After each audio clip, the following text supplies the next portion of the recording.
Hey paisanos, welcome back to That Game Rules, a podcast about retro games from our childhoods and all the memories that surround them.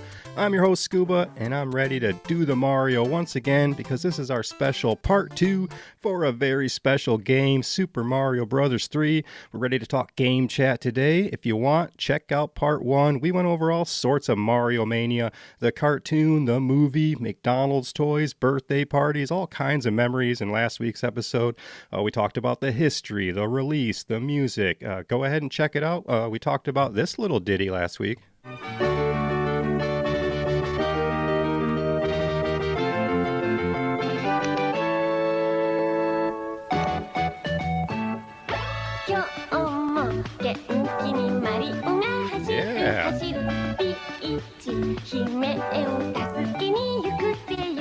We were jamming out last week to some Go-Go Mario. For today, we're gonna set the scene with another time warp back to the 80s and 90s. We'll talk some Atari, some arcades, sprinkle in some Battletoads and some Pee-wee Herman. Then it's time to strap into that Tanooki suit, go over the power-ups, the enemies. We'll get to know our Koopalings. I'm gonna rank my favorite worlds. We got trivia, speed run talk, just a celebration of those Plumber brothers. If you want, email the show at thatgamerules@gmail.com. Paracarry, he'll drop that off right in my mailbox. Chamberton1212, he left a nice review over on Apple Podcasts, and when I get a nice review, it makes me want to do the Mario. Do the Mario! Swing your arms from side to side. Come on, it's time to go. Do the Mario. Take one step, and then again, let's do the Mario. Thanks, guys. I like those nice reviews. They make me want to dance a little bit. We're going to get right into it. That's enough intro. Time to blow in that cartridge, grab that warp whistle, hit that music box. Let's get into this episode. Let's get it started. Let's freaking go. Have enough road to get up to 88. Roads? Where we're going, we don't need roads.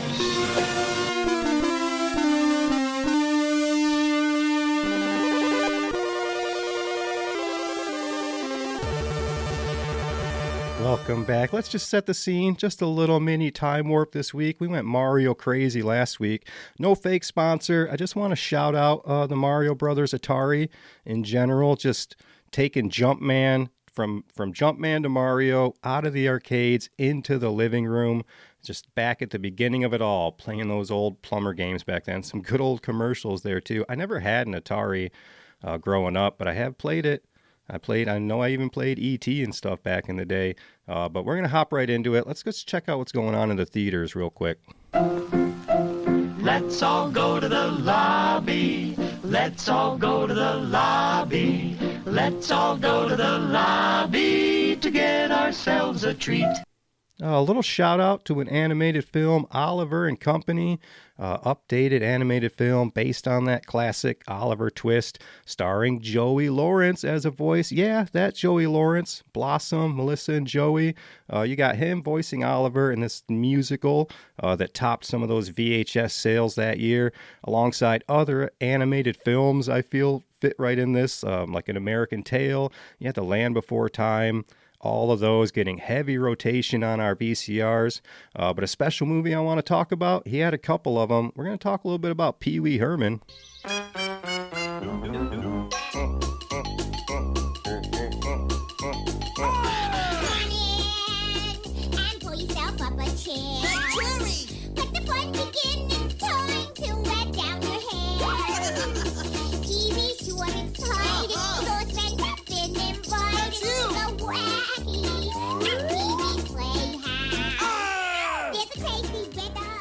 Oh, Pee-wee, I like you, man. We'll get into you a little bit. One of his movies that year, Big Top Pee-wee. I think that might have been his first movie. I know I'm a bit more partial to Pee-wee's Big Adventure. But this one, Pee-wee Herman, operates a fantastical farm with talking animals and hot dog trees until a tornado blows the circus into town. Hilarity ensues. You get it.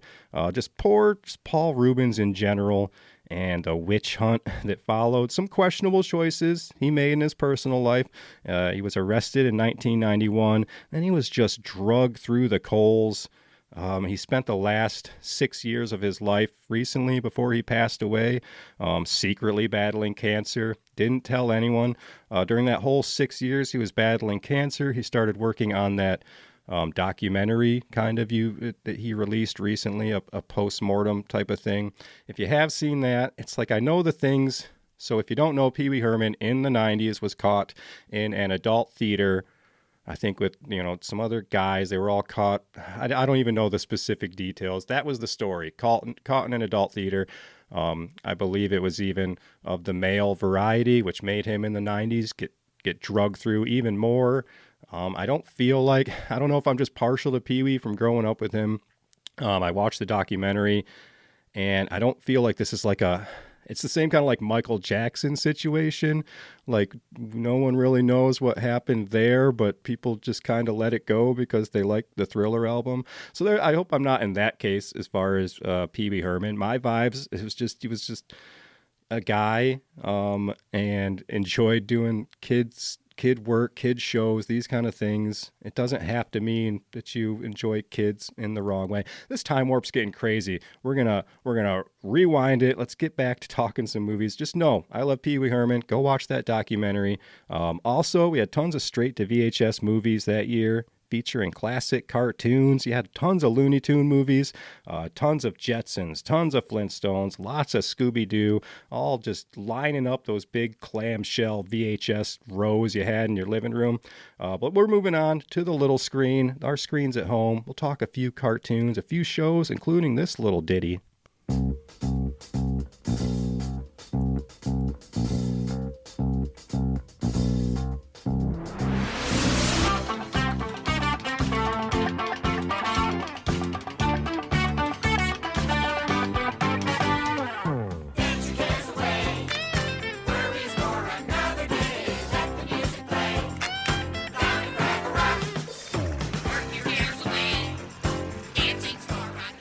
Oh yes, Fraggle Rock, another Jim Henson classic, featuring the Fraggles, a race of short furry creatures living in a carefree existence in a complex network of magical caves. When they're not playing games, singing songs, or dancing, Gobo, Moki, Red, Wembley, and Boober, they all seek the sage advice of Marjorie the trash heap and avoid the giant beings known as Gorgs. Another puppet show from back in the day. Puppets still kind of scare me to this day. Movies like Labyrinth and these kind of things from back then. In this case, the Gorgs, the big giant kind of furry suited animatronic things, still kind of creep me out.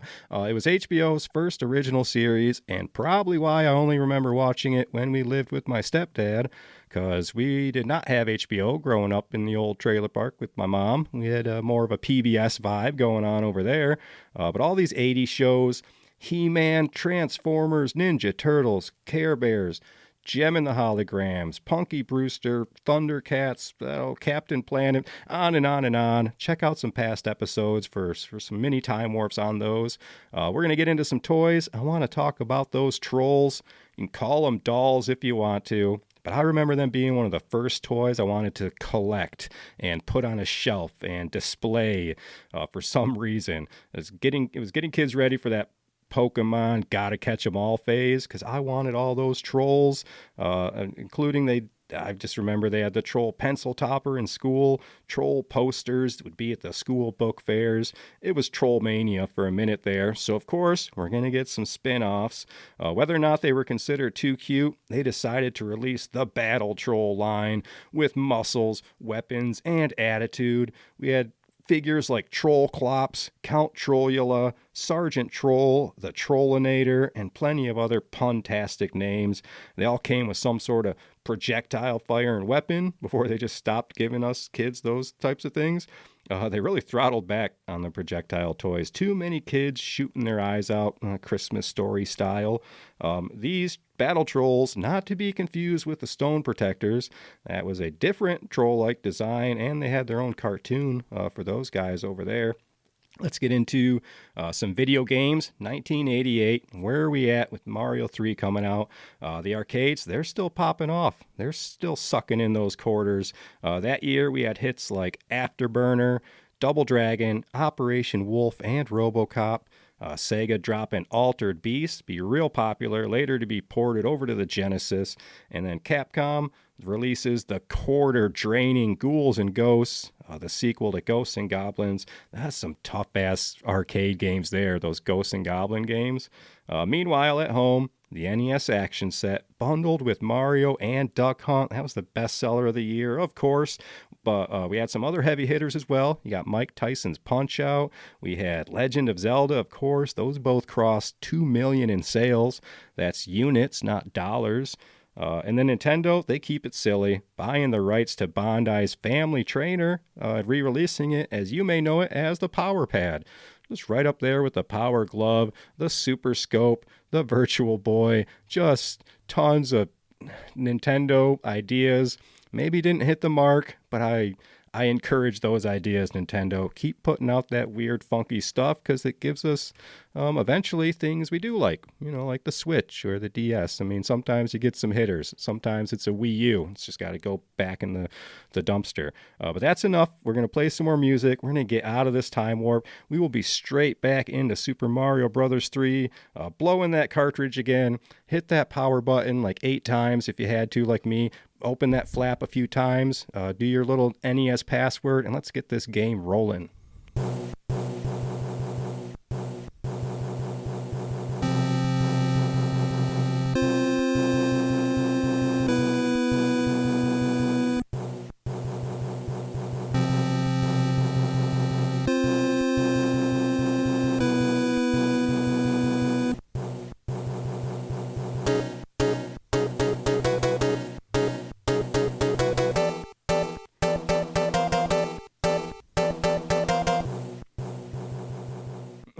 Let's get into the game chat on Super Mario Brothers 3.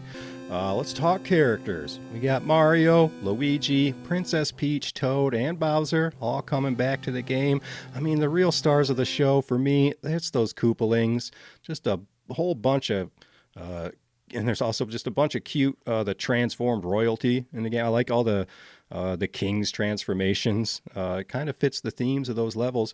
But speaking of those Koopalings, Bowser's 7 children, the Koopa Kids, were designed to be unique in appearance and personality. Miyamoto based them off of 7 of his programmers as a tribute to their work and effort.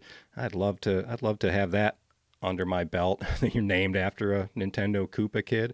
Nintendo of America, they would dig deeper into pop culture. They would name each Koopa Kid based on a musician, celebrity, or Larry, a guy. In Japan, they have different names. So Nintendo of America, they went kind of crazy. We'll talk about those as we get into them.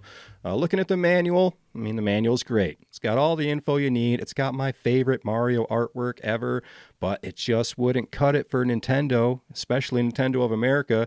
Even with lost levels out of the way, they're still worried that this game may have been too hard for us Americans. But they had themselves a workaround, a way to make sure all the players had full access to 100% of Mario 3. Bring in Nintendo Power. It's 1988, still 2 years away from Mario 3. It's when Nintendo of America launched Nintendo Power, its official video game news and strategy magazine, to replace the old Nintendo Fun Club News.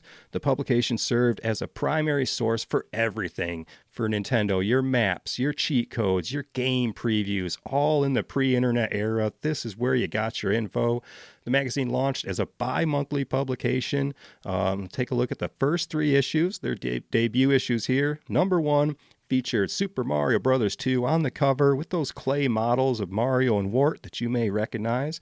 It included guides for The Legend of Zelda and the first Howard and Nestor comic, as well as that cover would then be reproduced on Nintendo Power's last ever cover. They redid that Super Mario 2 cover. Issue number 2, that featured Castlevania 2, Simon's Quest, and issue 3 featuring Track and Field 2, of all things, on the cover. But if you're wondering, blow through those top 10, what was hitting the covers of Nintendo Power? Issue number 4 was Zelda 2. Issue 5, Ninja Gaiden. Issue 6, TMNT.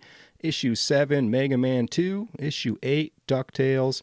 Issue 9, Tetris. And issue 10 was Batman. What have I done? We've done TMNT. We've done Mega Man 2. We've done DuckTales. We've done Batman. We didn't do Castlevania 2. We did Mario 2. So we got a couple episodes back there on some of these games. But issue number 11, to shout out their issue number 1, featured their first kind of spread on Super Mario 3. And they kind of redid the claymation. Check out cover 11. Check out the art on that. It's pretty cool. Some of the key launch facts from Nintendo Power: they had roughly 3.6 million copies of the first issue produced. You still see those out there on eBay and stuff. Many of those were sent for free to former Nintendo Fun Club members to encourage them to then subscribe to the new Nintendo Power. Those babies were priced at $3.50 at your newsstand, and a 1-year subscription, which would be 6 issues, that cost you $15. I wish I could go back and sign up for like 10 of them and just put them in a vault. The magazine ran for 24 years, totals 285 issues, finally ended in December of 2012. That feels like it was just a couple of years ago. That's weird that was that long ago. And you can find a lot of these online, thankfully, for things like the Internet Archive, where people are archiving these things for the future. Nintendo won't. I wish they would just put them all out on the internet, since they have, the files and copies of all these things, or re-release it in a big compendium I would buy. Just make them possible for us to see this video game history, Nintendo. But Nintendo Power Volume 13, that was the first of 4 strategy guide issues. Nintendo Power, they would release the other 3 focused solely on strategies for specific games, but in this case, we're talking Super Mario Bros. 3. So that issue, no other games were covered. All the regular columns were absent. They just gave you a 100% guide to Super Mario Bros. 3. Every aspect, every detail, every stage, every enemy, including the main section that consisted of over 80 pages worth of, we got maps, you got details, every warp whistle, you got everything within all those 8 worlds. Also revealed all the hidden secrets just right there for you to play with. It's a secret. Shut up. Now, how do we control this bad boy? You got your classic NES controller, you got your run and jump, and just hold run the entire time like a pro. There's really nothing too complicated here with the buttons. But as far as how Mario controls itself, it's like perfection. Like, his movement is so tight. You can't help but just go for every coin and every jump, even when you've done it 1,000 times before. Even when you have 99 lives and you don't need any coins, you hit a coin room, tell me you're not grabbing every single coin, doing your diagonal jumps, hearing that coin noise. It's just fun to run around as Mario. It's fun for me. Real talk. Just video games, they're fun for some people. Yes, even adults. Like, being an adult gamer now, looking back, it's like we've had to defend our hobby for 40 years now. It's not just a game. It's not just a waste of time for people like us. How we as humans decide to enjoy our free time makes us who we are. So I don't see any difference in a hobby like video games versus a more mainstream, manly hobby like cars or sports or guns. You're all still just nerds like us. Even with your sports facts, your fantasy football, what kind of dumb engine is in that car, you're all still nerds in your own way. It's like, I know gaming stuff. I know Mega Man Robot Masters, or I know the mage talent trees in World of Warcraft. You car guys, you're busy worrying about the fact that Hector's going to be running 3 Honda Civics with spoon engines. On top of that, he just came into Harry's and he ordered 3 T66 turbos with NOS and a Motec system exhaust. So tell me, am I the one that's so out of touch? Am I so out of touch? No, it's the children who are wrong. You see what I mean? That sound like nerd talk? We're all nerds to some degree. Embrace your hobby. Find your inner peace. Let's get back to the story here. The story of Super Mario Bros. 3. Nintendo is game first, story second. And I think Miyamoto emphasizes the fact he doesn't want, at least back then, big stories in Mario. He just wants to play the game. Probably why they had so much time, or such a hard time, making the 93 Mario live action movie, because they had nothing to go off of. I was watching that thing again last night. I am an advocate for that movie. That movie gets so much hate, and it is a terrible, terrible movie. But man, do I love it. I'm watching it like what else can you do besides whatever drugs these guys on when they came up with this stuff? But where do you make maybe if they just would have made a cartoon back then, I guess that would have been their best case. But what do you do for a live action Mario movie in 1993? I think that was the best they could get away with. It's weird. It's like dumb. They have references that don't even make sense. The cab, I guess the company is Wiggler. Like, you just look in the background, you see this stuff. You look in the background, there's a store called Bullet Bills. For some reason, there's just a guy carrying a box in the background that just says Thwomp on the box. So it's like they just grabbed the manual, I think, and just copy and pasted to make this live action movie. Anyway, again, go dig deep on that one. You want to find that live action movie. The story for this game, right out of the manual. Here it is. The Mushroom Kingdom has been a peaceful place thanks to the brave deeds of Mario and Luigi. The Mushroom Kingdom forms an entrance to the Mushroom World where all is not well. Bowser has sent his 7 children to make mischief as they please in the normally peaceful Mushroom World. They stole the royal magic wands from each country in the Mushroom World and used them to turn their kings into animals. Mario and Luigi must recover the royal magic wands from Bowser's 7 kids to return the kings to their true forms. Goodbye and good luck, said the Princess and Toad as Mario and Luigi set off on their journey deep into the Mushroom World. They sure do say Mushroom World a lot in there. The kings are transformed. You're getting letters from Peach. So I guess it's kind of different that you're going to save these countries and not Peach, right off the get. Although Bowser does kidnap Peach eventually in World 7 there. So you do got to go rescue the princess. But let's get into the gameplay. We've got some new features. We were mentioning them last week. One of the interesting tech abilities of these new carts was the ability to split that screen. So not only is it a nice little place to see our game info at the bottom of the screen there, but it gave the developers the ability to add that stored item feature. So now you can flip through a menu of mushrooms, fire flowers, or stars that I never really used. I guess Hammer Brothers was a good thing to use the star items. You get powered up before the level. Give yourself that boost. All accessible on that new overworld. And let's talk about those. Let's talk about that map. It would become a staple for the series. It's an example for future games to use, and suddenly kids had some hard choices to make. How bad do you want that mushroom house? Are you going to try to avoid those Hammer Brothers? Gone are the days of just back-to-back turtle hopping levels. Now you get to carve your own path. Introducing mini games, item houses, and just even more map secrets on the overworld. Definitely gave the developers that Legend of Zelda feeling they had originally thought of when they were developing this game. If it looks and feels familiar, it should to us kids. Those overmaps, they look just like the board games we'd been playing at home for years. Monopoly, it was already tearing families apart. Candyland can suck it. We got Mario 3 now on our TVs. Also some small hints, I guess, of those future Mario Party games here as well, as far as that overmap. It also gave a quick way to tell a visual story. Now you're seeing these areas. You see areas farther ahead in the game, levels that you're going to make it to eventually, if you have the energy to power through those first levels. And it's almost like a real-time progression. But just like in Legend of Zelda, it gave you that exploration feeling because there were just things to do now. Like I said, you could see that item house you want to make it to. You can start to determine what path you're going to make. What are you going to do if the airship flies away? But Nintendo, they didn't just give us those new world maps either. They made those maps come alive. You got the upbeat tunes with dancing trees, bushes, and shrubs. You got the glittering ice levels. You got funky music or a dreaded atmosphere and darkness of like World 8. One of those designers, they were trying to put, I forget his name here, but it was one guy specifically. He wanted eyes on everything. And I mean that literally, putting cartoon eyes on everything in the game possible to give it that cartoony vibe. And take a look next time you play. Take a look around the world. All the bushes, the hills, of course, all the clouds, they all have eyes. And I always look forward to those new maps in all the new Mario games. I mean, they even get a nice shout out in the new Mario Galaxy movie, these overworld maps. So we're going to get into it. We're going to get into the levels ranking. We got all sorts of names for these levels because they change them from manual to different magazines to the Super Mario 3 cartoon show itself. A lot of differences here, but we'll rank them. And I'm going to rank these. It's not even like there's not even anything I don't like.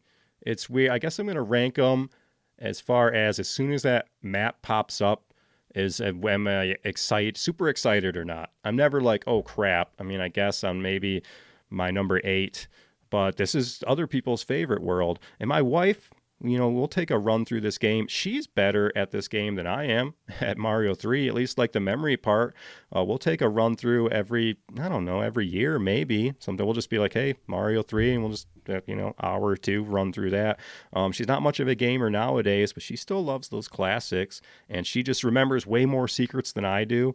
She has like all the end card, like those match game board. She has all those memorized to this day. So I was impressed at her Mario 3 skills. Just don't tell her I said that.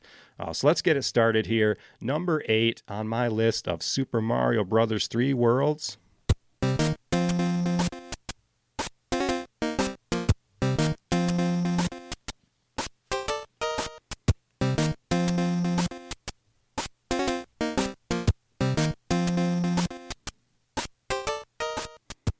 Talking World 7, Pipe Land, / Pipe Maze. I've even seen it called Tube City in some Nintendo magazines, but we're talking about Pipe Land. Left and right, it seems that all you can see is a maze of pipes. With so many pipes around, there's bound to be lots of plant life to try to slow down Mario. Don't get discouraged, you're very close to your goal. Avoid the tyrannical botanicals and save the day. And like I said, I know some people, this has got some of the best platforming, but it's got a lot of those vertical levels too. I mean, we're right before World 8, so things are getting tough. But I know when this map pops up, I'm just like, crap, Pipe World. The overworld itself, if you zoomed completely out on those 3 islands, a little trivia there, it's actually in the shape of 3 warp pipes. But it's got that, I feel like it's got a lot of that travel time from just moving around the board map, because you go in a pipe and then you got to do the thing to come out the other pipe. So there's that weird kind of travel time that always bugged me. But the levels themselves, I mean, they're good and tough. But like I said, I'm not super excited when I play it. It's got those vertical lift levels with the directional lifts, where that's like the arrow, you have to jump up and down and the arrows will shift and move up. But what I like about those vertical levels too is that you can do the left to right. Like in the vertical ones, if you just keep going left, you just appear on the right side of the screen. It's also got the level like with the munchers, where it's just a whole row of pipe with all the munchers on the bottom. You can grab that star and whip through those levels. You make it through these, and then it's got a really big kind of mazy pipe level in there as well. But our main man, our Koopa Kid, we're gonna go over items and stuff throughout the episode as we get there. But let's talk about our first Koopa Kid, Ludwig von Koopa. He's the oldest of the Koopa Kids, and when I talk about these Koopa Kids, their main personalities and things come from the 26 episode Super Mario Bros. 3 cartoon show that I'll talk about as well. But just so many differences between their names, their colors, their personalities, between how they're described in the manual, how they're described in Nintendo Power, how they act in the cartoon. So I'll try to touch a little bit of everything there. But Ludwig von Koopa, the older, possessing the superior intelligence, wielding the blue magic wand. His main color is usually blue. And sometimes he's rocking blue hair, sometimes it's white hair, but the point is he's got big crazy hair. He's supposed to mimic, he's named after the German classical composer Ludwig van Beethoven, and yeah, he's got the crazy Beethoven type of hair. It's blue in Mario 3, it's yellow in Mario World, it's white in early sprites as far as his hair, but he's also known as Kooky in the cartoons. He had more of a mad scientist persona over there. That's Ludwig for you. But we're in the game. Let's talk about some of these items you're going to come across. Of course, you got your coin. You know you're getting 100 coins. You get that extra life. You get that if you come across them, the green one up. Then you got your super mushroom or your red mushroom there. You got your Starman. You got your Fire Flower. And new to this game is the Super Leaf, changing Mario into Raccoon Mario.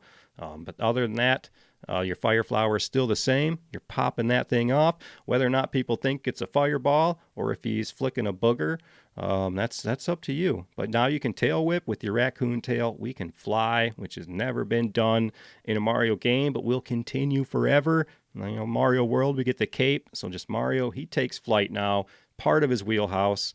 Speaking of fireballs, I kind of did that last week. I almost burned down the factory I work at last week. I was cutting magnesium, which we do a couple times a year, and I take the proper precautions. If you don't know, magnesium, very flammable. It's like the stuff they make fireworks stuff out of. It's the stuff that burns green. It's the stuff you put like water or coolant on, and it ignites it even further, so it needs to be like smothered. And anyway, I was cutting that, and I about caught the machine on fire. I did. Fire department came. We ended up dumping like 9 fire extinguishers on it, and those are still like the Class C powder type ones. Anyway, so I didn't. Fire department came. It was a mess to clean up afterwards, but I played a little Fire Mario this past week, so good for me. Let's get into it. Number 7 on my list.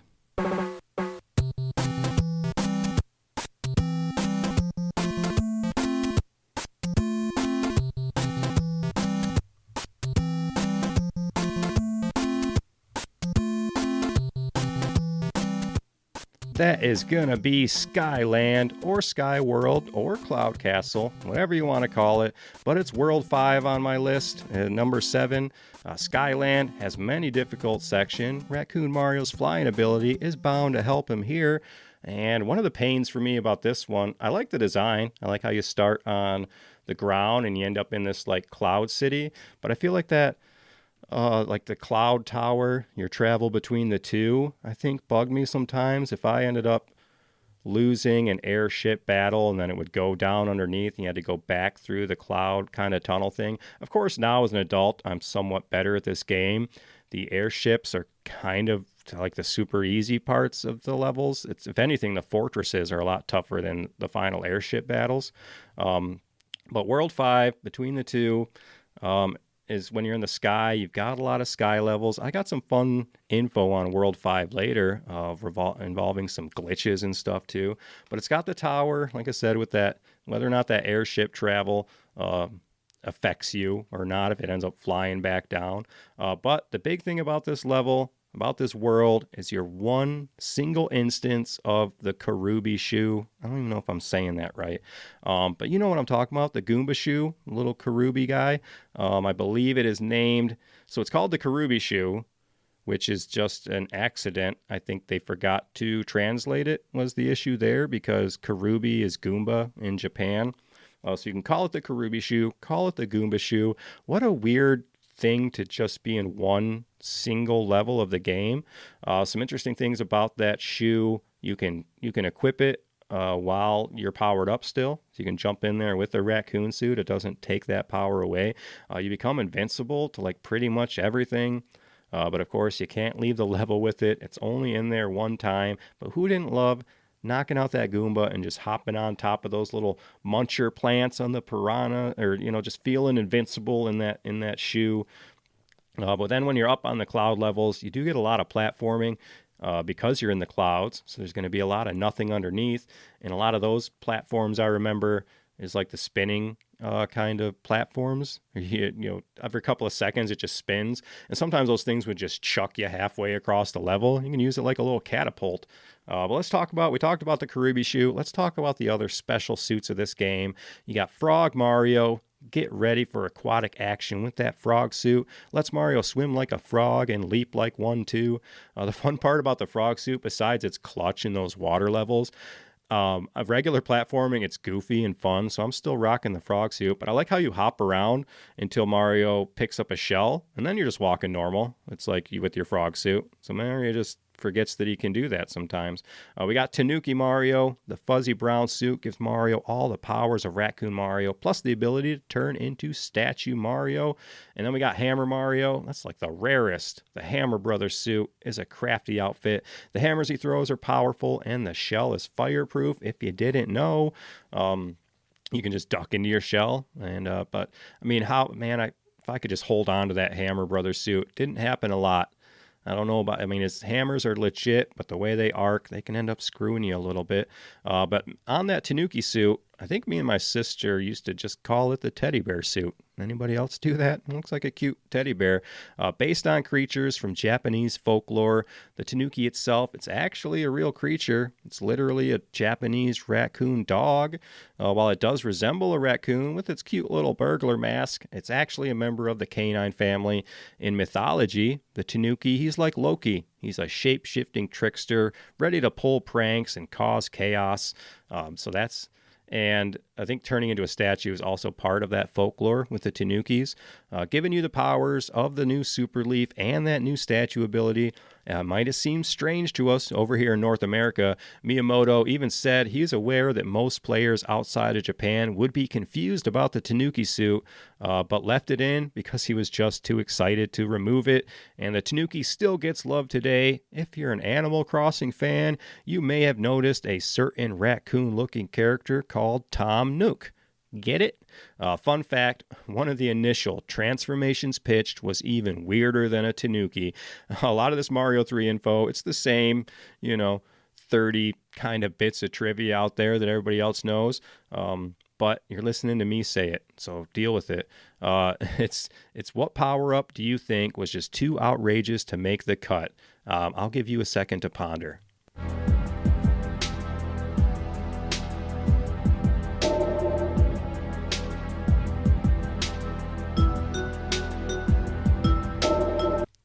Mario was going to be a freaking centaur.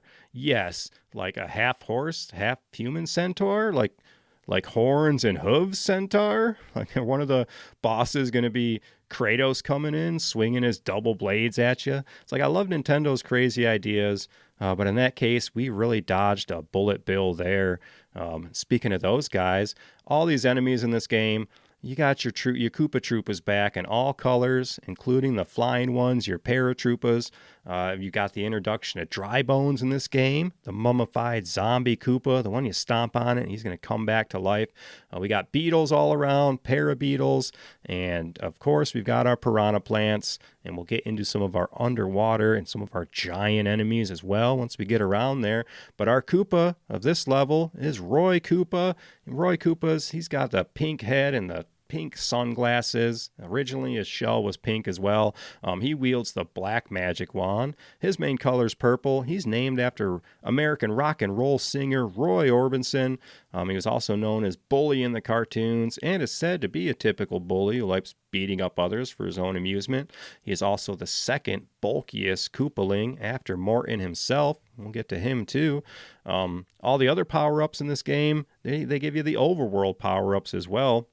So there's certain items you use in your overworld. We've got, of course, the magic whistle. There's 3. If you get 3 of them, I think there's 3 total in the game. And they take you to technically World 9, your little island with your warp pipes on it. That's technically another world. So you got your magic whistles. You've got Juggum's Cloud, if I'm pronouncing that right. It's your cloud, your little cloud item. That allows Mario to skip one stage of a world. So you can use that. You've got the hammer. You can use that to break boulders on the map screen. A couple of really neat secrets there. Those are the ones I love the most from the overworld map secrets. Busting those hammers open and finding those new areas. You got your music box. I never use that thing. That puts the Hammer Brothers to sleep. Even in the Nintendo Power, like the magazine, the Nintendo Power Guide, they label it as not a particularly useful item. And then finally the anchor as well. Never really useful. Mario, that'll stop the airships from flying around, and they label that again as another rather weak item, but tough to find. I always thought it was weird when that anchor would pop up, and then I'd be like, oh yeah, it's the anchor. So let's move on. What is my number 6 ranked world?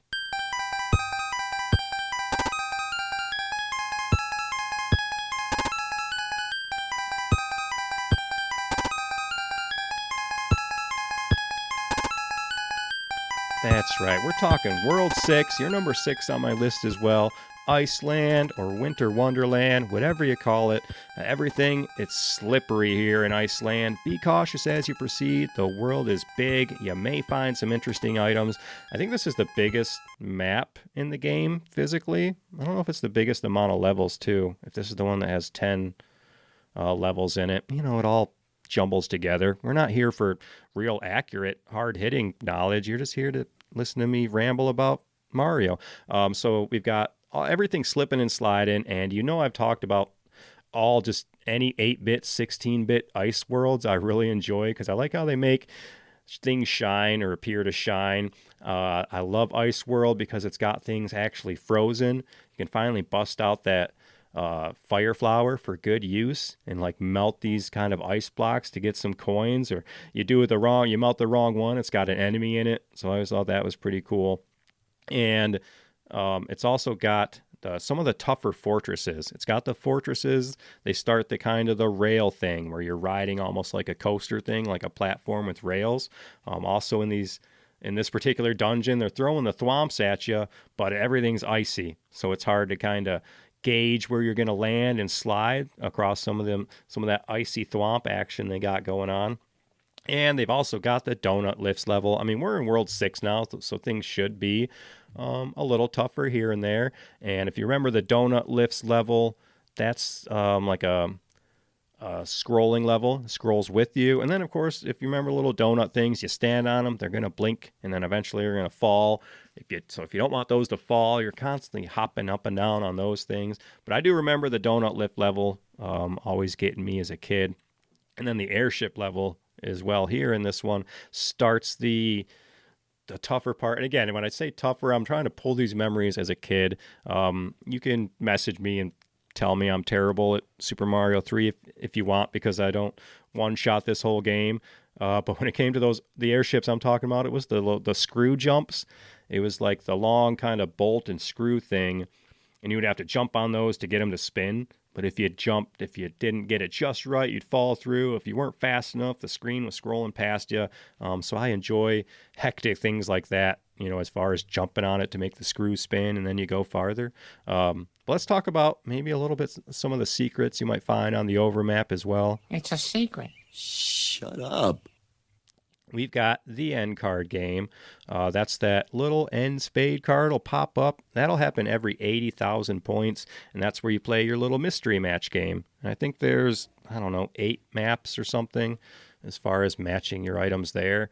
We also get the white mushroom house. That happens once in every world, and there's one level in every world, I think probably except World 8, and that you need to get a certain number of coins in that particular level. Some of those levels you need to get like 100% of the coins. Some they give you a little leeway. That'll get you the white mushroom house, and that gets you a 1 in 3 chance at a Tanooki suit, I believe. And then you got the ghost ship, the rarest of the rare, the treasure ships. They're summoned through a trick that must be performed by following a specific method. So the player, you must be in either world 1, 3, 5, or 6. Wandering Hammer Brother must be on the world map. Mario or Luigi, you must finish the stage with a coin total ending in a multiple of 11. And then the tens digit of the player's score must match the multiple of 11. For example, if your coin total is 11, the tens digit must be a 1. If your coin total is 22, the tens digit must be a 2, and so on. And then as each second left on the timer awards the player 50 points, the timer must be stopped on an even number so that the number of points received is a multiple of 100, doesn't change your 10 spot. When I didn't know that, did you ever not know you just had the ghost ship randomly pop up as a kid? You triggered that somehow. That was one of the coolest secrets to then go back and figure out how to do it. Almost like the white mushroom house as well. Between the three of those, as a kid, when those three popped up, pre-gaming magazines, pre-knowing how to trigger any of those, it just blew my little mind just having that secret pop up on the overmap. Some more enemies you might find in this world and others. The Goombas. There's so many Goombas. We got the little Goombas, the Paragoombas. We got the Patooey. That's the piranha plant that shoots that little black ball up. I know I mentioned like the nipper plants, or the little kind of like the munchers, except they walk around and get you. Like I said, tons of Goombas, tons of fishes. We got the cheeps, all sorts of stuff coming. We'll get into on those levels as well. And one of my favorite, the micro Goombas. But let's get to our boss of this stage, Lemmy Koopa. He's depicted as a small, fun-loving child. He wields the green magic wand, named after the late Lemmy Kilmister, frontman of the English heavy metal band Motorhead. He's also known as Hip in the cartoons and is the twin brother of Hop, or Iggy. Lemmy, he's usually depicted as the dumbest Koopaling, but is also the most genuinely innocent of his siblings. So he's just a dumb, fun-loving kid. Lemmy, as far as, because I like my ultra persona. I like the Mario 3 manual pictures of the Koopa Kids. It's what's in my brain when I think of the Koopa Kids. It's all Super Mario 3 for me, not so much Super Mario World and Beyond. But Lemmy, he's the guy. He's on the little star ball thing. He's bouncing around on his ball. He's goofy looking. His eyes are cross-eyed. He's got the rainbow mohawk. That's why I love these Koopa Kids. And again, he's just innocent. He doesn't know what he's doing. He's just trying to play on his ball. It's coming into my ranking, number 5.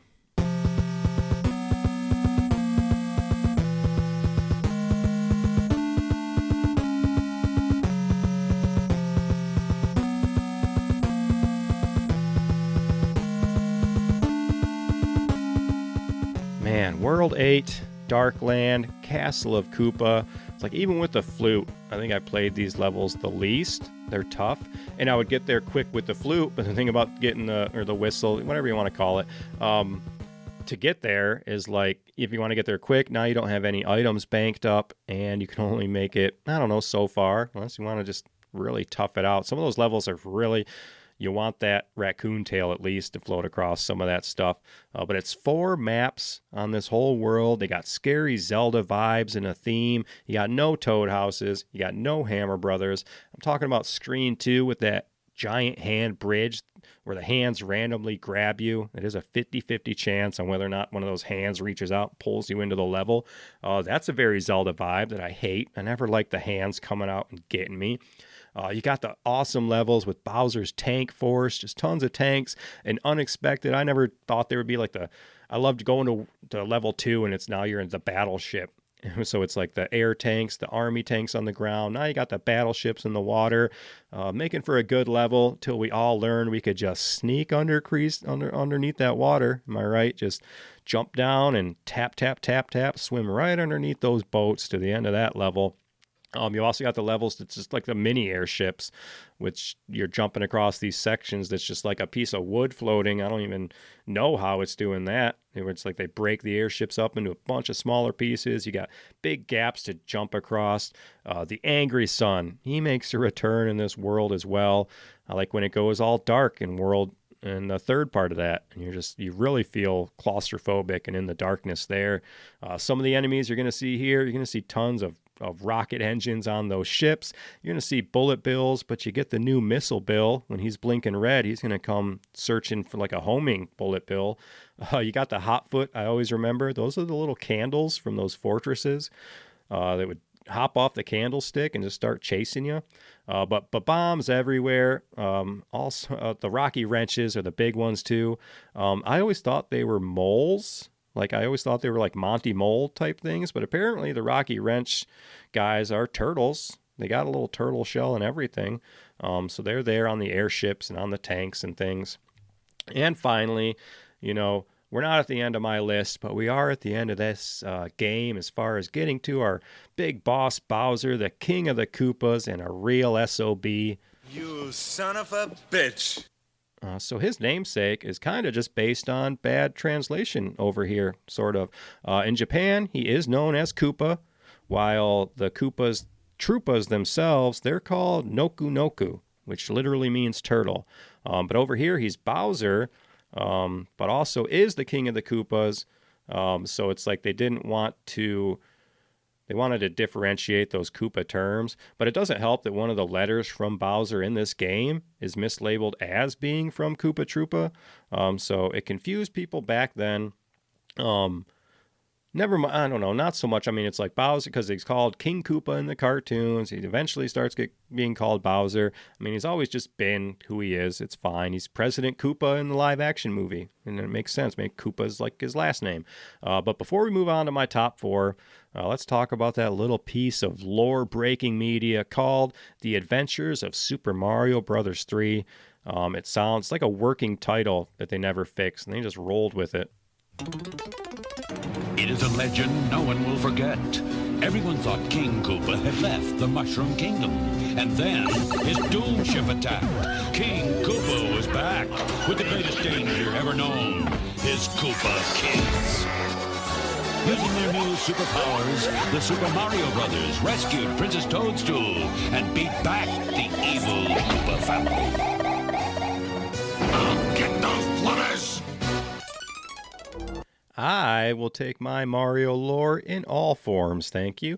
Featuring 26 episodes of wacky adventures, packed with Italian puns, tons of miscolored characters, and mouths not moving when they're talking. Everything we expect from our cartoons back then. It expanded upon the Mario 3 world, heavily featured the Koopa Kids, the Koopalings having different names in the cartoon than in the video games. Larry is now Cheatsy, Morton is now Big Mouth, Wendy is Cootie Pie, Iggy is Hop, Lemmy is Hip, Roy is Bully, and Ludwig is Kooky. Probably just to avoid some copyright stuff, calling out all those actual artists. The Tanooki suits and the hammer suits are the only power-ups from the video game not to be featured in the cartoon. Why not the Tanooki suit? That is Mario 3 in a nutshell, right? It's weird they didn't pull any of that in. But for those episodes of that show itself, it's hard to... How many times can you just keep redoing a princess kidnap story? So they referenced movies and other things and pop culture and stuff at the time in those shows as well. Let's get back to the list. Coming in at number 4...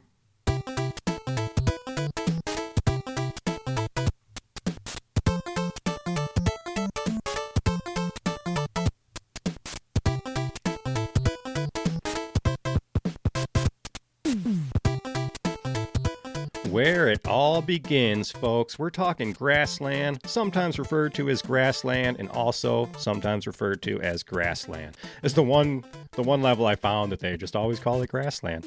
This is where Mario starts his journey. Many slopes and new enemies await your every move. We got our nice single-screen overworld map, our tutorial world featuring everything you would want. You got your dungeon levels, you got your platforming across the sky, you've got your underground levels, the Hammer Brothers. I mean, everything's just packed in on this one overmap screen. You got everything at the bottom. You got your lives, your world number, you got your P meter, of course. You can flip that over to be your item menu. But then everything on the map, you've got the spade panel for your mini games. You got Toad's house for your items.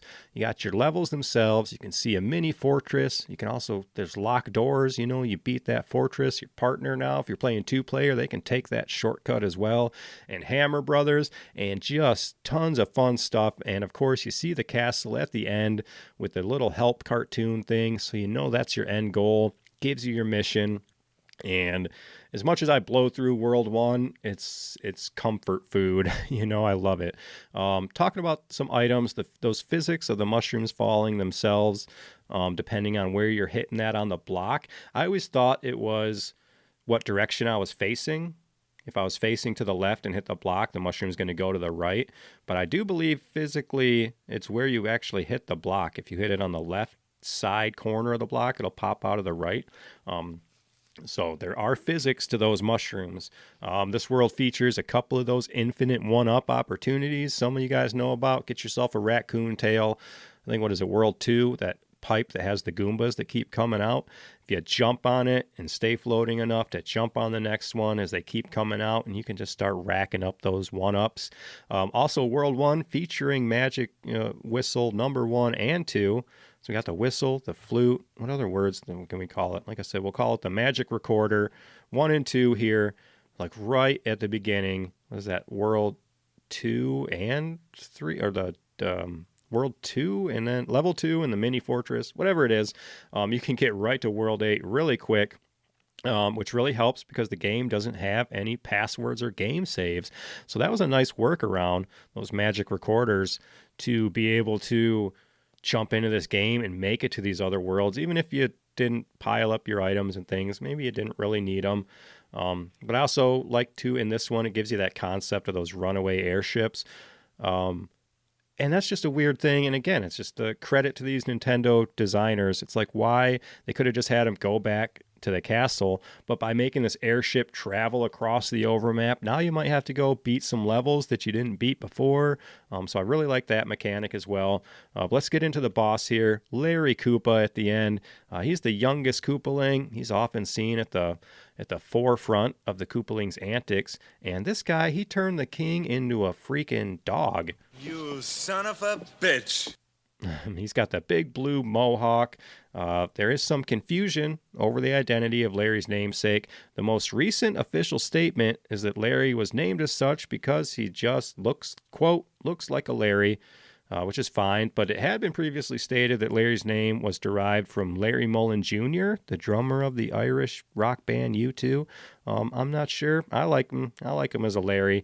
And again, he was known as Cheatsy in the cartoons, alluding to the fact that he will try to win by any means.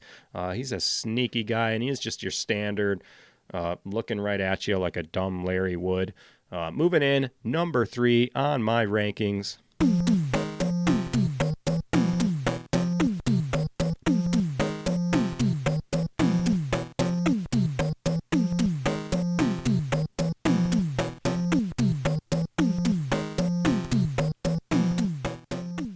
We're talking about World 2, Desert Land / the Koopahari Desert. Be careful, the desert has conquered its share of wary travelers.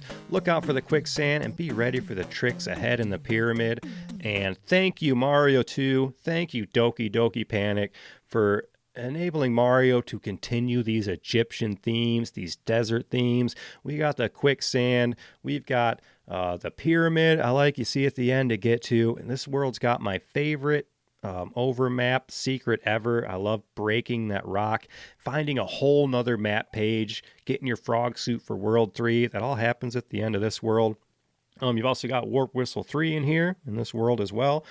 Excuse me. I know it's got some of the you got your Angry Sun level. There's a lot of people. This is my wife's most hated world, is the desert world. So it just goes to show, it's like the worlds themselves, the platforming, none of it's great, but it's like I like the Egyptian theme. I like the secrets. I like mixing water levels with Egyptian stuff as well. And the fortress is really cool in this one because it's got a lot of dry bones going along with that Egyptian theme. Some of the other enemies as well. You got your new bros. You got your hammer bros, but now we got boomerang bros. It's like, well, good day, Mario. I'm gonna chuck a boomerang at you. And you got the fire bros as well. Those are the rare ones, shooting the fireballs at you. You got Lakitu up there chucking stuff at you. You got your fire chomps, your chain chomps, and then the one that would always get me was the fire snake. It's like it hops along. It's just like a trail of fire. And then every once in a while, I think it shoots the fire at you. Or maybe that's the chain chomp. But you got a lot of those, but one of my favorites in this game is those mini Goombas. I think it's even level 1. They're hiding inside the fake bricks. So that was always fun when they just to see that at the beginning. And it starts to like shake and then does like a pile driver bomb onto you. So I like the mini Goombas and when they like surround you and all those things. But as you'll see, I like many things and I like big things, big sprites, little sprites. But speaking of the enemies old and new, all getting a graphical overhaul, giving a little more detail to things we've been jumping on and shooting fireballs at for years. Although I still don't know what a Goomba is. I think it's some kind of potato mushroom monster. But my favorite part about these Mario enemies is the variations they start in this game. Whether or not the tech limited that storage ability just to force with some kind of color swaps. Mortal Kombat, they've done it for years. You got Sub-Zero, you got Scorpion, you got Smoke, Noob Saibot, Reptile. Who else are just color palettes of that ninja? I don't know if there's more, but why not just color swap some Goombas and some Koopas? And then we get even better with those mini Goombas all the way up to the Grand Goomba, red Koopas, green Koopas, like I said, flying ones, you got dry bones, and then we got those Hammer Brothers. But the mini Goombas, they have a story I enjoy. So not the block ones, but the ones where the Mama Goomba like drops them on you and then they start surrounding you and you can't move and stuff. So they were having a difficult time getting the feel of it. They tried, when those mini Goombas surround Mario, they tried messing with Mario's weight itself in the game, but it didn't translate well. So Miyamoto gave them the idea to just use a block. So technically, like a a block like a coin block. So every time Mario has those mini Goombas around him and can barely jump, it's because they programmed an invisible block over Mario's head every time he jumps. That's why you feel like you can't get off the ground when you got those mini Goombas on you. So there's a little Mario knowledge for you. Now we know. And knowing is half the battle. G.I. Joe! And some of the enemies were designed based on real-life personal experiences. A scary one there, the Chain Chomp, that barking ball and chain thing, was drawn from a real-life experience Miyamoto had as a child with a neighbor's dog, an aggressive dog that lunged at him. Last second was yanked back by the chain. I mean, we all might have experienced something like that with those Chain Chomps. And then the boos themselves. The boos are based off of Tezuka's wife, which I'm sure she appreciated.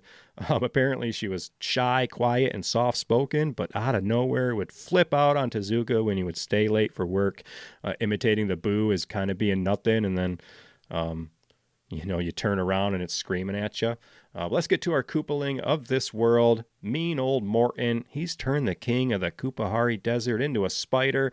Being one of the older Koopalings, Morton's ship, it's more advanced than Larry's and more dangerous.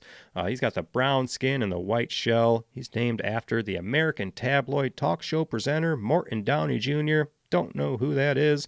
He was also known as Big Mouth in the cartoons due to his talkative nature. Morton's cool because he's different. So he is one of the bulkier ones, but he's got the white top, but then he's got like one of his eyes is like a star.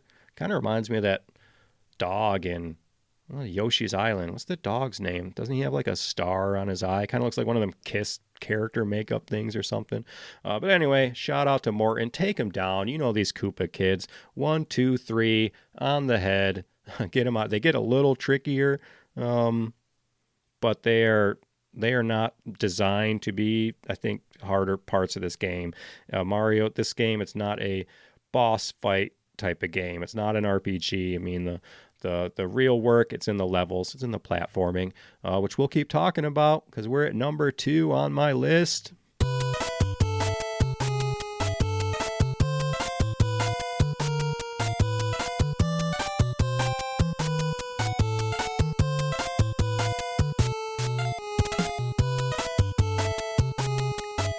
Number 2 on my list is World 3, Waterland / Island World / I've even seen Nintendo call it SeaWorld.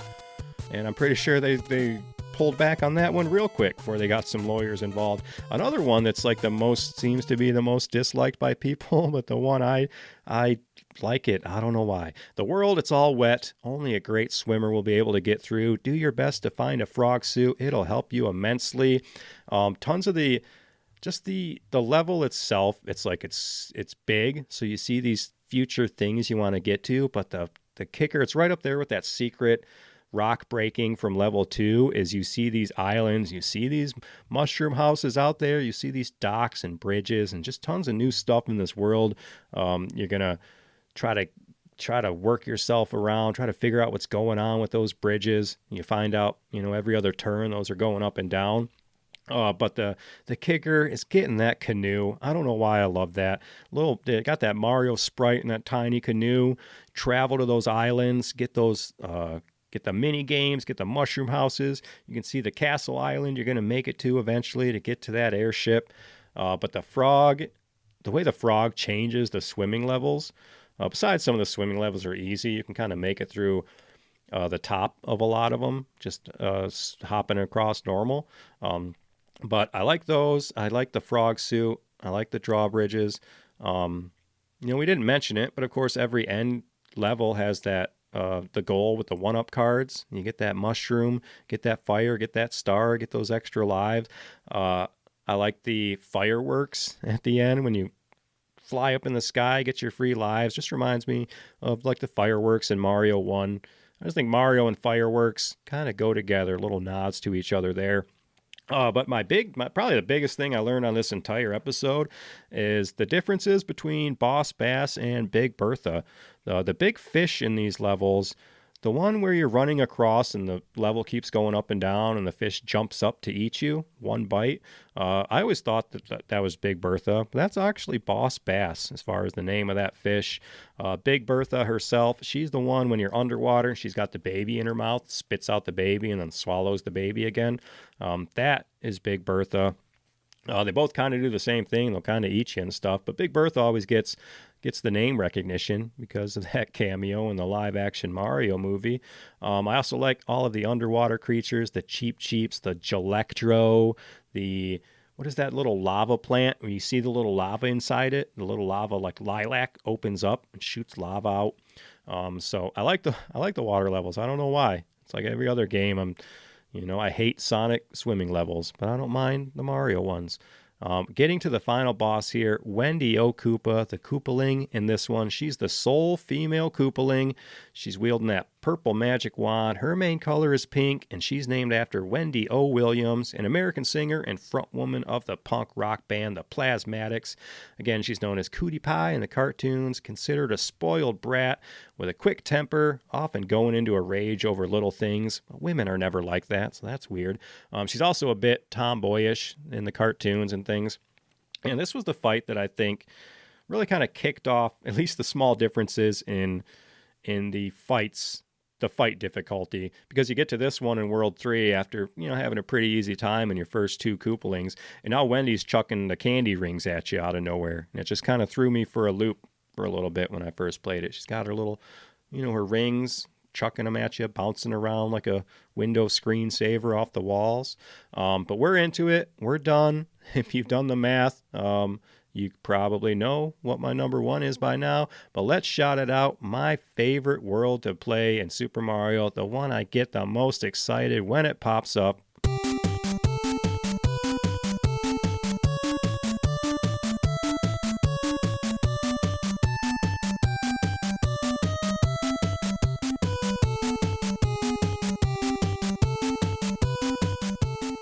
It's gonna be World 4, Giant Land. Land of the giants. In this world, everything, the mountains, rivers, the terrain, even the enemies are huge. Even Super Mario is small compared to the giants he will meet here. Does anybody not just love this level? Did not blow your mind the first time you went into this giant world as Mario? You got the giant stuff, the giant Goombas, your giant brick that you hit it and it breaks into 4 regular size bricks. You can stand on the clouds. You can swim up waterfalls. All of this in the first level. And then I love how you can just stomp on a Koopa and carry its shell around like you normally do. And it's like 4 times the size of you. Also in this world, we're swapping our hammer bros for the sledge bros. Those are the big ones, you got to be in the air when they hit the ground. They'll do the little earthquake thing, make you stand in place. You've also got heavily in this one is the fortress with those little fire guys. But you can get some Tanooki suits in this world. There is a vertical pipe maze level. It kind of goes back to normal as the world goes on. You get a couple of good giant levels at the beginning. It's even got a giant underwater level where they make the coral all big and these kind of things. But you get to the one cool level towards the end, and that's where it has the magic doors that you can go in the level and change everything kind of back to normal. And I don't know who would want to do that. I'm keeping things crazy. But then by the time you get to the end of the level, we don't have any giant airship or anything weird. It all kind of goes away. Still my favorite level. One of my favorite Koopalings as well. At the end, we're taking on Iggy Koopa. He is the hyperactive. He's on the spectrum a bit. He's unpredictable. He wields the yellow magic wand. His main color is like a yellow-green. And he's named after Iggy Pop, one of the few musicians I recognize because I don't do music, folks. Unless you're Koji Kondo. He's an American rock musician, frontman of the proto-punk band The Stooges. He's also known as Hop in the cartoons, and he's just childish and immature as his brother in the series, whereas in the Nintendo Adventure books, he's depicted as a brilliant, if not a little crazy, inventor. And I remember that. Oh man, my Nintendo Adventure books. I wish I didn't sell you to that dumb lady on eBay who didn't realize what she was buying. I don't know why I sold them to begin with. I'm sure a lot of you are like that. You've sold stuff and you regret it. I think at one point I sold a lot of stuff because I just didn't, I don't know, I was worried. I think I had a bad dream about like a house fire or something, and all my nerdy stuff. The family was fine in the dream, I suppose, but all my Mario stuff was anyway. So I sold a lot of my collection of stuff. Have had Nintendo Adventure books on my brain lately. I hate to have to go back and buy those on eBay again, but who knows? Those are the choose your own adventures. You're flipping through the book constantly, so every story can be different if you remember the choose your own adventures. Give me a Mario theme with those, and I am a happy camper. That's it on the worlds. We got some more stuff to go through. We got trivia. We got cheats. I want to talk about speed runs.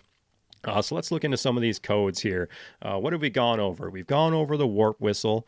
You got 3 of those. If you don't know where to find the warp whistles, if you don't have that Nintendo Power subscription, you can always call the Nintendo hotline. For this game, I didn't write down the stats for the money in minutes the Nintendo hotline was getting called over Super Mario Brothers 3. It's insane. I mean, I think it was, $2 a minute or something? I wonder if those guys purposely talked really slow on those old phone lines where you had to pay by the minute, whether it was Nintendo hotline, whether you're calling Miss Cleo, all those old pay by the minute things from back in the day.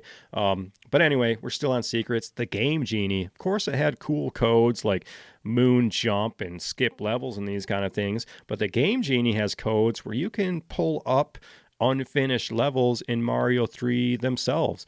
There's there's a bunch more levels that are either unfinished or glitchy or all these kind of things that you can pull up just by entering in some Game Genie codes.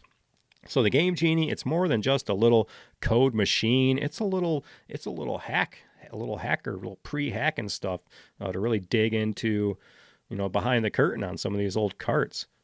There's also some funny little hidden messages from those kings. If you're transforming a suit and you beat the Koopaling, normally he'll just tell you, "Oh, thank you. Here's a letter from the princess."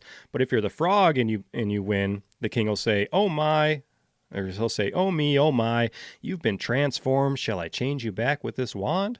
If you're a Tanooki, he will say, "Thank you, kind raccoon. Please tell me your name."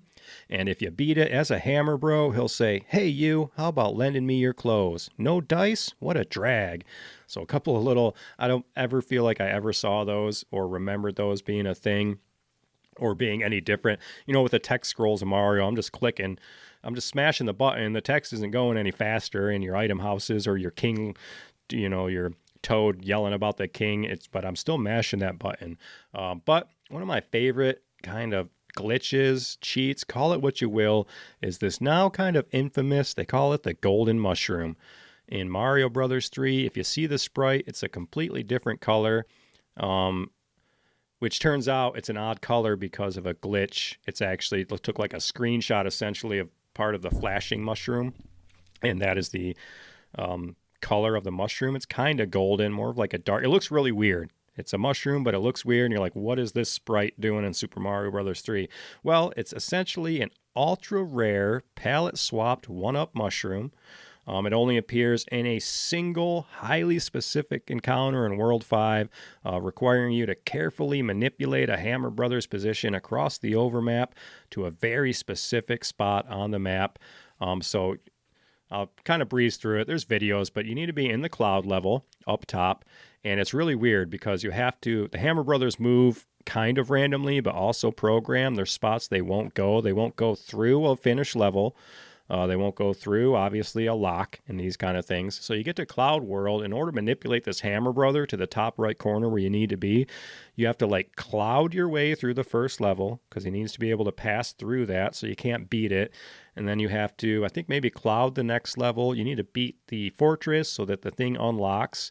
And then in order to get the Hammer Brother to move, you have to beat levels. So then you have to start kind of beating levels on this cloud map, hoping against hope that this guy moves up to this spot.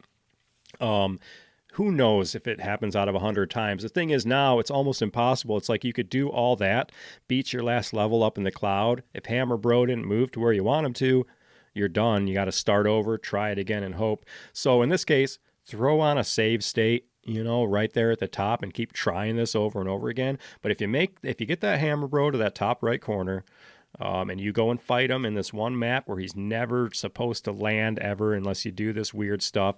You beat the Hammer Bros, because sometimes you beat your Hammer Bros and you hit the brick. Sometimes there's a leaf or something kind of random in the bricks of that Hammer Bro level. In this case, the very top right brick is going to have this weird looking sprite. It just gives you a 1-up, but it's just crazy to see. And I like, years and years this game's been out, you find these kind of things. That's why I like this podcast. This is a favorite kind of thing, just kind of find weird stuff like that. Just go look it up real quick and just be like, that's in Mario 3, and then kind of blow your own little brain a little bit. I want to talk about some speed runs. These things, I ended up watching some of these. And then I ended up even in a more tangent of just watching these speed runners, and these things blow my mind. So anyway, these are all by the same guy, all these speed runs. It's Kuto 1K. I think they're all fairly recently. Again, I was watching your videos. I'm a fan. He's got the 100% of everything in 1 hour, 9 minutes, 23 seconds. The any percent warpless, so no warps, that's 49 minutes. The difference there is not 100%, so it's just an any percent warpless. Then he's got the any percent with a no wrong warp, and that's 10 minutes, 48 seconds. Which is like a glitch, and then your any percent using that wrong warp glitch. He did that in 3 minutes, taking first place by only 1 second. And in that one, so this any percent in 3 minutes, I'm like, all right, I got to watch this one. First of all, this guy uses a keyboard when he plays. I think that's what all the pros do. I can't. Maybe if I tried. It doesn't feel right to me. I mean, Warcraft is one thing, but I like my platformers on a controller. But that's what the pros do. So in order to get that any percent, you got to get your 2 whistles immediately in your first level in your fortress. Then you get to World 7-1 and the vertical pipe level, and you glitch it out. It's like you're throwing turtles. Whatever he's doing, he glitches out. 7-1, it feeds you right into the princess at the end of the game. When she tells you that the princess is in another castle, a funny little joke at the end, and she says, haha, just kidding. So that's a fun, it's a interesting, again, the glitches. I love the glitches because it takes years to find this. If one of these glitches is weird and you're jumping up against this wall and you have to throw it the way they're doing this, like how many times does somebody just play this game and find these things? My favorite are Ocarina of Time, because I watched some of those speedrunning glitches and I'm like, what did you do to find out you need to, throw your little, like the bomb chew bombs? They're using those a lot in those Ocarina of Time speedruns. But anyway, speedruns are great. I love it. Perfecting those glitches. We'll talk a little bit about the legacy of Mario 3 here. Released on Super Mario All-Stars for the SNES, which is, man, it looks so great on there. I got to play the old school way. It feels weird playing All-Stars, but also cool to see what they do with the backgrounds and all these other things when I do get a little All-Star run in. But the real kicker, the GBA version, also known as Super Mario Advance 4, Super Mario Brothers 3, I don't know. It's those colon names again on that GBA, just the longest titles possible. But it was released with limited edition e-reader cards that would add levels to the game, up to 30. Some of those only released in certain regions, super hard to find, but now they're all packed in together. You can head over to the Switch Online, you can fire up the GBA version of this game, and you got yourself 30 new levels to take down, developed by Nintendo. Unlike, speaking of some of these other new levels, the Mario Maker series, Mario 3 gets tons of love in that new series. You want some crazy levels? These guys, they're out there making stuff way beyond lost levels on some of the Mario Maker stuff. And our final bit of trivia, 2 adult films were produced and released starring the piece of scum himself, Ron Jeremy, and with the clever title of Super Hornio Brothers. You can imagine the field day Nintendo lawyers were going to have with this one. Well, Nintendo, they played their end cards right. And instead of a big newsworthy story suing people to draw attention to this thing, Nintendo did the thing and decided to buy out the rights to the movies themselves. Maybe they even bought the damn movie production company. They promptly threw this thing in the nearest war warp pipe. They're trying to bury that thing next to all those copies of E.T. out in the desert somewhere. So super horny, oh brothers, that's a mamma mia indeed, I suppose. So perverted plumbers aside, let's see what the internet thinks of Super Mario Bros. 3. Then it's my turn for some more awards, some final thoughts, and we'll put this Koopa to rest. Aren't you a little old for video games? That man is playing Galaga. Thought we wouldn't notice, but we did. Let's do all the things that you want to do. Throw me a frickin' bone here. I'm the boss. Need the info. I've lived in mortal terror that this would happen. Get on with the ceremony. Oh, let's do it. A simple question for the masses. Why is Super Mario Bros. 3 considered one of the greatest games of all time? Let's hear what some of you nerds had to say. Fantasy Starship says, it is such a huge step up from Super Mario Bros. The fact that it still has the same controls in Super Mario Maker shows its gameplay hasn't aged. Also, having an overworld with a variety of ways to tackle progression with secrets to make things easier. Next up, Falcon Punch 1989 says Super Mario 1 and Lost Levels just had these really tight mechanics. Okay, this is a long, I like everything Falcon Punch is saying here. It's a long one. We're going to do it though. So he says Super Mario 1 and Lost Levels just had these really tight mechanics and a creative level and enemy design. And together they both threw at the player every possible variation of what you could do with those limited mechanics. Super Mario 3 and Super Mario World just blow those limits wide open. And each level is just tossing different ideas at you. Now you can fly. Now you're getting attacked by the sun. Now you're a frog. Everything is giant. You're a boot. Vertical pipe maze. Secrets in the background. Secrets in the map. Flying pirate ships. Bowser has 7 kids. Now you're in a freaking World War I land. Every world had a different theme. Bosses and enemies had personalities and backstories. It gave the Mushroom Kingdom personality. It even had a tie-in cartoon that didn't suck. All this stuff was extremely cool at the time of its release, and the gameplay still holds up. It's just got this great freedom of design. Later 3D Mario games like Galaxy and Odyssey have a similar ethos of just throwing wacky ideas at Mario and just going with it. The idea that Mario can do just about anything gives us Mario Kart and sports and party. And Super Mario 3 and Mario World were the pinnacle of 2D platforming and probably still are, with Donkey Kong Country 1 and 2 being really the only other competition. So good comments. You're wrapping up everything I'm saying here, and I like your enthusiasm, and you're right there with me. And yeah, Donkey Kong Countries are great. I just did one of those a few weeks ago. Oh, we got Norm himself here. He says, tight controls, memorable levels, beautiful graphic design, and a soundtrack that sticks with you for the lifetime. It is the very definition of an all-time great game. Absolutely one of my all-time favorites. Keeping the love going with Dr. Mo 6. How many times are we going to see people call into question Super Mario Bros. 3 greatness? Just because it ain't hitting for you or you think it isn't as tight these days doesn't negate the fact that this is one of the greatest games of all time. Pong, Tetris, Super Mario 1 and 3, Mario 64, GoldenEye, Halo, Warcraft, and many others are gaming legends for a reason.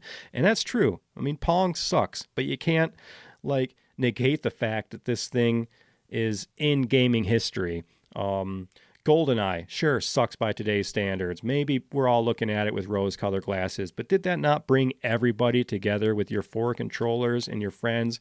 And whether or not there was screen sharing, whether or not people were playing Odd Job. I mean, GoldenEye took that that multiplayer in video games and exploded from there. So you're right in all these legends. I mean, they deserve to be in these spots for a reason. User 07985 here says, for me, it's the reward of exploration. Once my older brother showed me you could drop through white blocks, I started to explore every nook and cranny. The beauty is that you're rewarded for it a lot of times. That and the fact that large parts of the game are skippable made it very replayable for me. You can slog through everything, or you can just jump forward. The warp whistles weren't warp points, they were just ways to jump forward in the game. All of that said, Super Mario World still edges it out as my favorite. Okay, and right next to you got Trippy Cheesy underneath you and says, Super Mario World is actually the true GOAT. And personally, I go so back and forth on Super Mario 3 and Super Mario World. It's like the game I would tell someone who doesn't even understand the concept of video games, to give them a controller and say, play this, to see if they enjoy it or not. The only thing that holds me back from Super Mario World on that is more buttons and I guess a fancier controller if you look at them back then versus your jump and run here.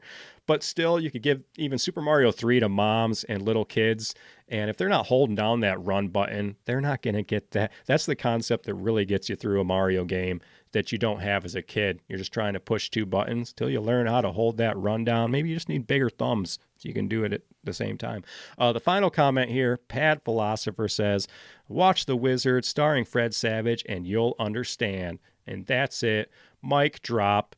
I mean, the 80s had it right all along, folks. We should have stopped there. But let's see awards. Well, let's see what awards Mario's getting from me this week. Unfortunately, there's no baby penguins to throw off the cliff, but we're going to give him something.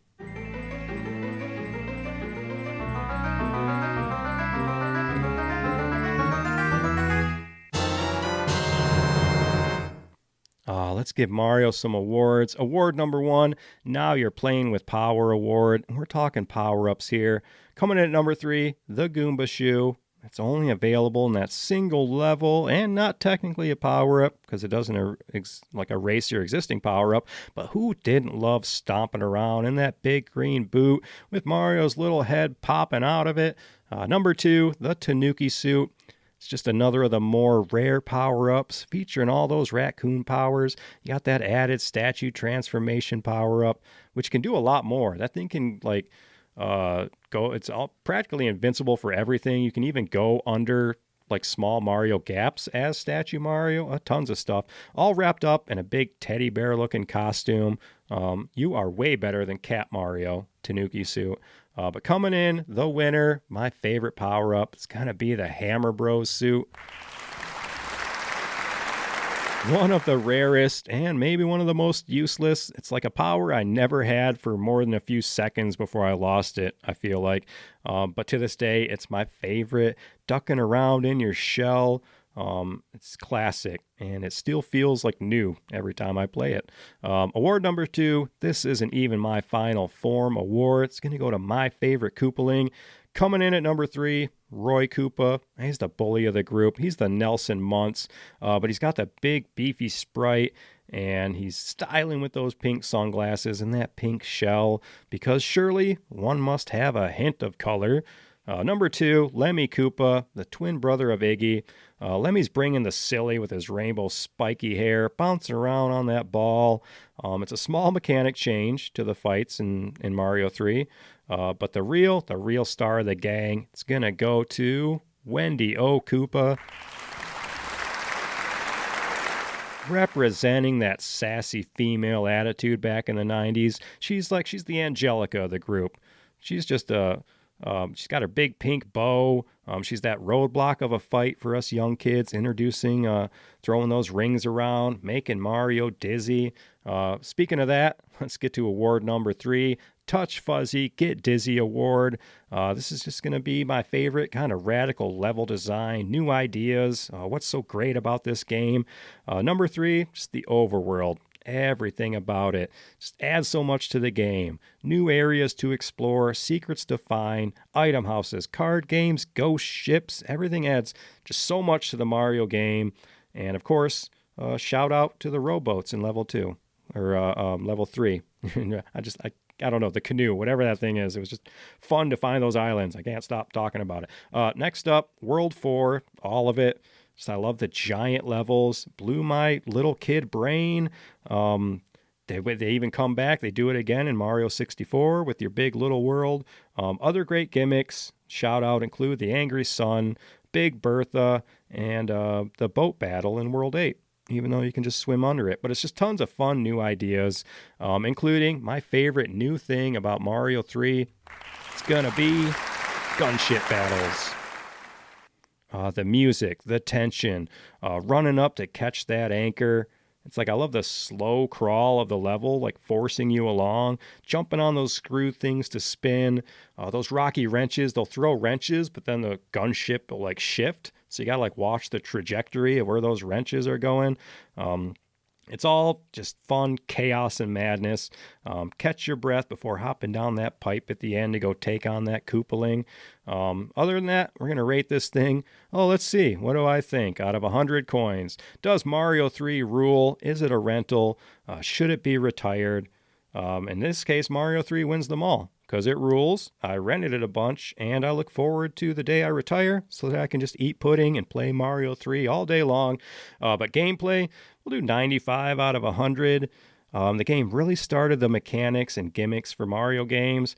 Miyamoto's number one goal with any game is to make it fun, and I can't think of a better intro into video gaming than Super Mario Bros. 3. Putting emphasis on 2 players gave me and a lot of other people tons of memories playing with friends, siblings, maybe you played with your parents. You got the frog suit, the raccoon suit, tons of levels, fun enemies, just creating the standard of platform gaming. Visuals, 90 out of 100. You're not quite at the Little Samson end of life NES graphics. The backgrounds can be kind of boring, but just look at the difference in Mario 1 on the system and Mario 3. It's like you're fine-tuning those sprites, giving us images we'll remember forever. Look at Mario and just those adorable raccoon ears. Goombas, Koopas, Piranha Plants, they all got upgrades and new colors in this game. Bright levels, dark levels, fire, ice, desert, everything else just looking crisp. Speaking of crisp, music and sound, 100 out of 100. Those magical composers pulling those tunes out of what amounts to like a fancy calculator nowadays. They managed to create and refine and remix classic and new tracks, songs that would carry on for decades. You got the iconic sound effects to go with this game as well. Your one-up sound, your warp pipes. How about that warp whistle sound making its way into, it's a Zelda shot out there as well. And I think the fact that the Angry Sun had no sound effects was cool too. It scared me as a kid, that Angry Sun. But moving on to awesomeness, you know it, I know it, 100 out of 100. Like Mario Madness had taken over the world. It was the commercial for this game. It's a full-length Hollywood movie, and it's like it's gave all of us kids a new hobby. And thanks to Mario 3, it was becoming a cool hobby all of a sudden. It was a disconnect from the generation before us, something we understood that our parents didn't, and that confused them, and we liked that. I mean, the hype was real with Mario 3. It was really awesome, and they delivered. So let's add it all up. You tell me, does this game rule? How do I even describe what this game means to me? Like maybe you were like me as a kid, ignored by your parents, shunned by your peers, searching for something in life to make you feel like you belong somewhere. Then you find that spark. Maybe it was video games, cartoons, or toys, but you found something, someone to connect to. For me, it was Mario. He was my best friend when I didn't have any real ones. He was something to look forward to after another day of getting bullied at school. Super Mario Bros. 3 rules as a game, no question, but it rules emotionally too. Hobbies, interests, they aren't just something to do, they're a part of you. And Super Mario Bros. 3 made me who I am today, for better or worse. And it rules 1,000%. It's been a fun couple of weeks. Reliving Mario, learning Mario, playing Mario, watching that bizarre movie. Mario and Luigi, they're the brothers I never had in real life. But have given me decades of memories I cherish. A famous quote I live by, spoken by a real philosopher, says, quote, "The time you enjoy wasting is not wasted time." So play your games, people. Don't feel guilty. Do what you love in life. It's time for me to wrap this thing up. Thanks again for listening to this week's show. Went a lot longer than I thought it was. gonna. Thanks for putting up with my nonsense. Again, hit me up at thatgamerules@gmail.com. We can be pen pals. My favorite color is green. My favorite food is probably a cheeseburger. Your turn. You tell me. We're off to new worlds. We're off to new adventures. We're gonna warp out of here. I want you to steer clear of any roaming airships out there.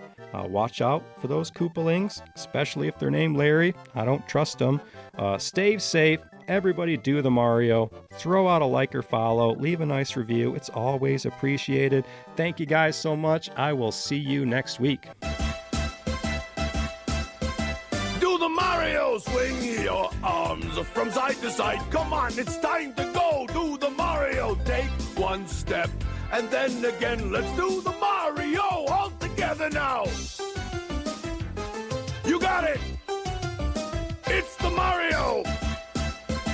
Do the Mario. Swing your arms from side to side. Come on, it's time to go. Do the Mario.